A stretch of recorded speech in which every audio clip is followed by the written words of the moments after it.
দ্বিতীয় বাৰ্ষিক উত্তমতী প্ৰিমিয়াৰ লীগৰ আজি খেলুৱৈ নিলাম কাৰ্যসূচী খন্তেক সময় পিছতে আৰম্ভ হ'ব।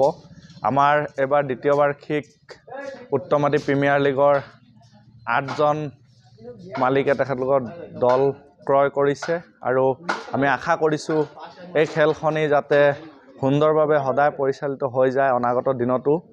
আৰু আমাৰ এবাৰ 2 বছৰ হৈছে এই প্ৰিমিয়াৰ লীগটি আৰু আমি সম্পূৰ্ণ IPLৰ পদ্ধতিৰে এই খেলখন আমি আঞ্চলিক ভিত্তিত কৰোঁ খেলখন আৰু সমূহ আমাৰ দুলীয়াজানৰ বৰুৱা তিনিআলি, নগাঁও, বামুণগাঁও, কালিবাৰী, জাগুন, দিহিংকিনা বঙালী ব্লক, উষাপুৰ, জয়পুৰ, পাঁচালি সকলো মিলি আমাৰ এই খেলখনি অনুষ্ঠিত হয় আৰু আমি খেলুৱৈ নিলাম কৰা হয়। আজি খেলুৱৈ নিলাম হ'ব আৰু আমি ইতিমধ্যে সাজু হৈছোঁ সমিতিৰ বিষয়ববীয়াসকল আৰু বিষয়ববীয়াসকলে যথেষ্ট কষ্ট কৰিছে এই খেলখনিৰ কাৰণে আৰু এই খেলখনি সফল হ'ব বুলি আশা কৰিছোঁ আৰু সমূহ ৰাইজৰ আমি উপস্থিতি তথা সহায় সহযোগিতা আমি একান্তৰে কামনা কৰিছোঁ।